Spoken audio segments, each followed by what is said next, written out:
నమస్తే. Welcome to our channel. ప్రస్తుతం మనతో పాటు సీనియర్ జర్నలిస్ట్ కిరణ్ పోల్దాస్ గారు ఉన్నారు. వారితో డిస్కస్. హలో సార్, నమస్తే.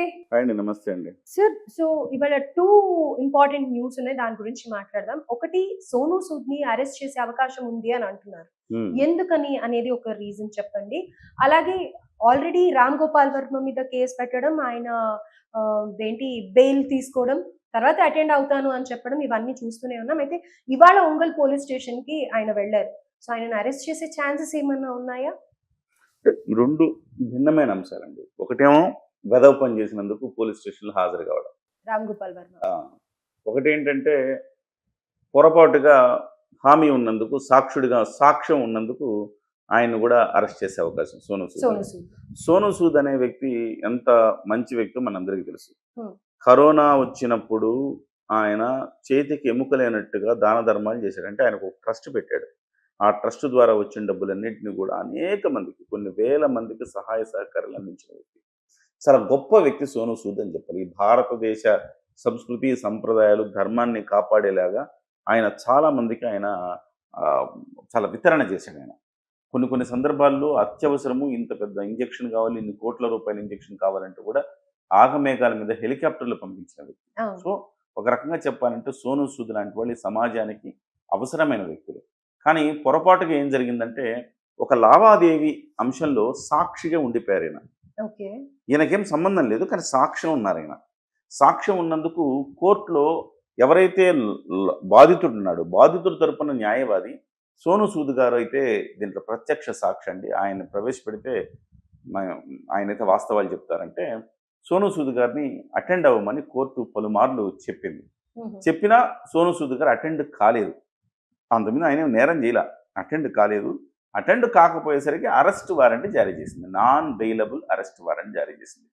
ఇప్పుడు నాన్ బెయిలబుల్ అరెస్ట్ వారెంట్ అంటే ఆయన వెళ్ళి పట్టుకొచ్చి అరెస్ట్ చేసినట్టు చూపిస్తారు, చూపించి కోర్టులో పరుస్తారు. అప్పుడు ఆయన ఆ అంశానికి సంబంధించి చెప్తాడు, అంతే. అంతే తప్ప సోనూ సూద్ గారు ఇందులో నేరం చేసినట్టు కాదు, ఆయనకి శిక్ష పడేది ఏమీ లేదు. సో కాకపోతే కొంచెం ఒక అందరూ ప్రేమించే వ్యక్తి, ఆదర్శప్రాయమైన వ్యక్తి సోనూ సూద్ కాబట్టి అయ్యో ఆయన మీద నాన్ బెయిలబుల్ వారెంటా అనుకుంటాం. ఇకపోతే రెండో కేసులో సమాజానికి పనికిరాని వ్యక్తి, సమాజం అతన్ని బహిష్కరించాల్సిన వ్యక్తి రామ్ గోపాల్ వర్మ. అతను చేసిన వెధవ పనికి, కోర్స్ ఒక వెధవ పని, చాలా వెధవ పనులు చేశాడు. ఇప్పుడు రీజన్ ఏంటి సార్ ఇది? సో అతను చేసిన వెధవ పనికి అతన్ని ఇవాళ పోలీసులు విచారణ చేస్తున్నారు. సో ఇది ఇప్పటిది కాదు, అంటే ఎన్నికల ముందు మార్ఫింగ్ ఫోటోలు పెట్టాడు అతను.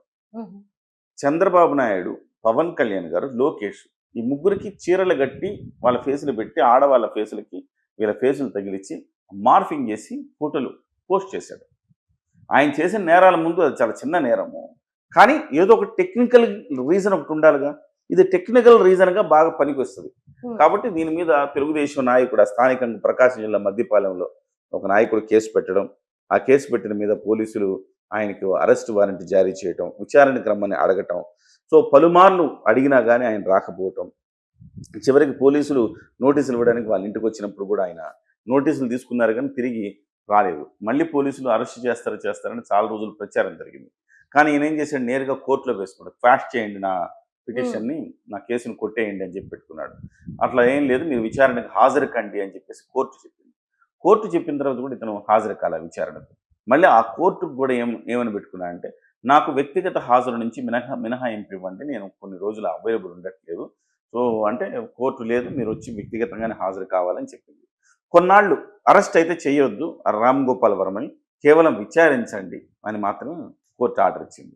సో తర్వాత ఇన్ని పరిణామాలు జరిగి మళ్ళీ అతను వచ్చి అన్ని ఛానళ్ళకి తిరిగి షెకావత్ దమ్ముంటే పట్టుకోరా షెకావత్ అన్నట్టుగా పోలీసులకి సవాళ్ళ మీద సవాళ్ళు విసిరాడు.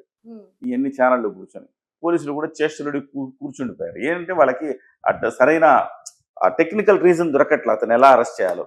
సో మొత్తం మీద ఇవాళ అతను పోలీసులకి హాజరయ్యాడు. అరెస్ట్ చేసే అవకాశం ఏమి ఉండదు కానీ, బట్ పోలీసులు అయితే ప్రశ్నల మీద ప్రశ్నలు వేసి అతన్ని కాస్త ఇబ్బంది అయితే పెడుతున్నట్టుగా మనకు కనపడుతుంది. సో అనేక కేసులు అతని మీద, మళ్ళీ వేరే కేసు కూడా ఉంది ప్రియాంక గారు, ఫైబర్ నెట్ కేసు కూడా ఉంది అతని మీద. బహుశా నేను అనుకోవడం ఫైబర్ నెట్ కేసులో అతను బాగా ఇరుక్కుంటాడని అనుకుంటున్నాను. ఇప్పుడు ఈ రోజైతే అరెస్ట్ చేసే అవకాశాలు చాలా తక్కువ ఉన్నాయి. ఈ ఫైబర్ నెట్ కేసులో ఏమన్నా అరెస్ట్ చేస్తే చేయొచ్చు. ఓకే. సో ఆ కేసులో అరెస్ట్ చేయడానికి లేదు, ఎందుకంటే కోర్టు చెప్పింది అరెస్ట్ చెయ్యొద్దు, ఓన్లీ అతన్ని విచారించండి అని చెప్పింది. కాబట్టి దాంట్లో అతన్ని అరెస్ట్ చేసే అవకాశం లేదు. బహుశా ఫైబర్ నెట్కి సంబంధించిన ఆ కేసులో మాత్రం ఏమన్నా అరెస్ట్ చేసే అవకాశం ఉందా అనేది చూడాలి. బహుశా నేను అనుకోవడం అరెస్ట్ అనే అవకాశం చాలా తక్కువ ఉంటుంది. సో రామ్ గోపాల్ వర్మని ఇలానే ప్రశ్నించడానికి ప్రతిసారి పిలుస్తారు. పోలీసుల విచారణ స్టైల్ వేరుగా ఉంటుందండి. ఎట్లా ఉంటుందంటే, మీరు ఉదయాన్నే వచ్చి కూర్చుంటాడు అనుకోండి రామ్ గోపాల్ వర్మ. రామ్ గోపాల్ వర్మ కూర్చోగానే ఏం తాగుతారు సార్, మీరు ఏం తీసుకుంటారు సార్ అని అడుగుతారు. నేను కాఫీ అండి, గంట గంట కాఫీ పడకపోతే నాకు షివరింగ్ వస్తుందని అంటారు. అదే అప్పుడు ఇవ్వరు. అదే ఇవ్వరు. ఆ కాఫీ సేమ్ ఇవ్వరు. ఈయన స్టైల్‌లోనే కదా! స్టైల్ కాఫీ ఇవ్వరు. సో ఆయనకేం బాగా ఇష్టం, ఆయనకేం అత్యవసరం కనుక్కొని అవి ఇవ్వరు. ఓకే. ఇవ్వకుండా నలుగురు ఐదుగురు అధికారులు ఉంటారు. అలా వెళ్ళి కూర్చొని అడుగుతారు. అడిగిన తర్వాత అవే ప్రశ్నలు ఇంకొక అధికారి వచ్చి ఒక గంట తర్వాత మళ్ళీ అవే ప్రశ్నలు వేరే రూపంలో వేస్తాడు.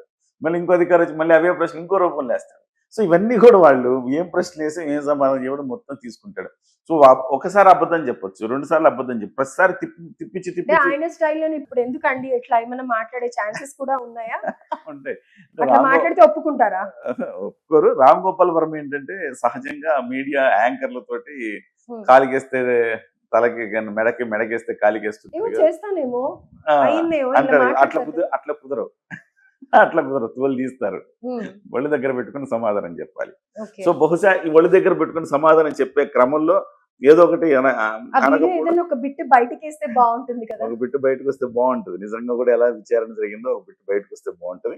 సో అట్లా నేనేమనుకుంటున్నానంటే, విచారణ ఇప్పటితో అయ్యేది కాదు. ఈరోజు పంపించేస్తారు, మళ్ళీ ఒక 15 రోజుల తర్వాత మళ్ళీ రండి అంటారు. సో ఈ రకంగా ఒక టార్చర్ అనేది రామ్ గోపాల్ వర్మకి అయితే చూపిస్తారని నాకు అనిపిస్తుంది. ఈ బహుశా అతను మధ్య ఈ లోపల ఎవరో ఒక ఛానల్ వాళ్ళకి ఇంటర్వ్యూ, ఆయన ఛానల్స్ ఆయన ఇస్తాడు. ఇంటర్వ్యూస్ ఉంటాయి. ఆ, సో చూడొచ్చు. సో entertainment మళ్ళీ ఆయన కూడా ఏమంటున్నారు, నిజంగా నన్ను అలా అరెస్ట్ చేస్తే బాగుండు, సినిమా స్క్రిప్ట్ రాసుకుంటా అంటున్నాడు. అంటారు. ఈ మధ్య కాలంలో నాలో పరివర్తన వచ్చిందని మెసేజ్ పెట్టాడుగా. అవును. ఏడ్చాను, సత్య సినిమా చూసినప్పుడు ఏడ్చాను, నేను అంత మంచి సినిమాలు తీసుకో డైరెక్టర్, నేను పెదవలా ఎలా మారిపోయాం, సమాజం చీత్కరించే స్థాయికి ఎట్లా దిగజారిపోయాం అనేది తలుచుకుని ఏడ్చాడంట. హ్మ్. ఇక నుంచి మంచి సినిమాలు తీయాలనుకుంటున్నాడంట. బహుశా ఈ జైలు జీవితం అతను అరెస్ట్ కావాలని, ఆ జైల్లోనైనా అతనికి పరివర్తన వచ్చి అక్కడ ఒక స్టోరీ రాయాలని. ఒక మనిషిగా మారాలని మనం కోరుకుందాం. రైట్ ఒక మనిషిగా మారాలని కోరుకుందాం. Right. Thank you so much.